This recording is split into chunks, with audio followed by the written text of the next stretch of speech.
تجلبوا لي الشبهات. لقد جمعتكم لأبشركم بأن صاحبنا وحبيبنا أبا عامر الراهب وصل سالما إلى بلاد الشام، ومن هناك أرسل إلينا أولى رسائله.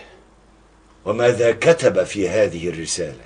إنه يقول إنه ذهب إلى قيصر الروم، وإنه حرضه على قتال محمد وأصحابه. وهل وجد إجابة عند قيصر الروم؟ وعده بأن يرسل معه جيشا جرارا لغزو محمد والقضاء عليه وعلى أصحابه، وبأن طلائع هذا الجيش قد وصلت بالفعل إلى الحدود الشمالية من أرض العرب لإرهاب المسلمين وإثارة القلاقل لدى محمد. هذا هو العمل الحقيقي يا أبا عامر، وإلا فلا. إنه يمنينا بالنصر ويطلب منا أن نستعد بكل ما نستطيع من قوة وسلاح. كلنا في شوق إلى هذا اليوم حتى ننقض نحن أيضا من الداخل ونضرب ضربتنا الكبرى. هو يشير علينا بأن نتخذ مقرا ومعقلا نجتمع فيه بعيدا عن أعين أصحاب محمد، وحتى يقدم لنا فيه من يحمل رسائله وتعليماته إلينا، وأن يكون هذا المقر والمعقل مكانا نجتمع فيه إذا ما قدم إلينا ليدير المعركة من هنا. هذه فكرة لا يمكن أن يتفتق عنها ذهن إبليس الأكبر بنفسه. الآن فكروا في المقر، وفكروا أيضا في الشكل الذي يمكن أن نستتر به عن محمد وأصحابه. فكرة إنشاء مسجد لنا لا بأس بها.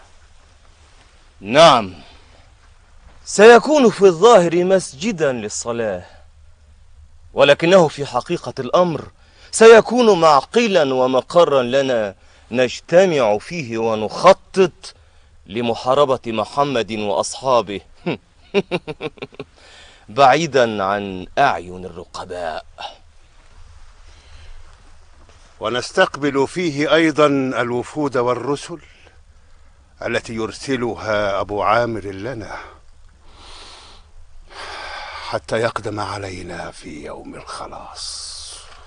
حسنا، في هذه الحالة قللوا من الكلام وأكثروا من العمل، فآذان الرقباء مفتوحة وأعينهم متيقظة.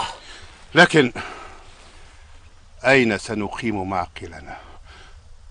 أقصد مسجدنا. نريد أن نقيمه بعيدا قليلا عن مسجد محمد حتى نتمكن من أداء جميع الصلوات، أسوة بأصحاب مسجد قباء. سنقيم المسجد في داري، أقصد بجوار داري. كيف؟ لدي قطعة أرض ملاصقة لداري تصلح لهذا الغرض. إذن وفيما انتظارنا؟ فلنبدأ الآن. نعم، هيا بنا. هيا.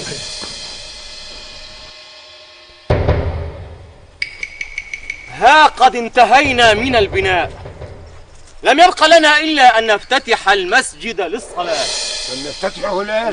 لا، انتظروا. يجب أن يكتسب مسجدنا صفة شرعية ويعترف به محمد حتى لا يرتاب فينا أحد. في هذه الحالة يجب أن نذهب إلى محمد ونطلب منه أن يأتي إلى هنا ليصلي لنا فيه. سيذهب 5 منا للقاء محمد. إذن هيا إلى محمد. هيا إلى محمد.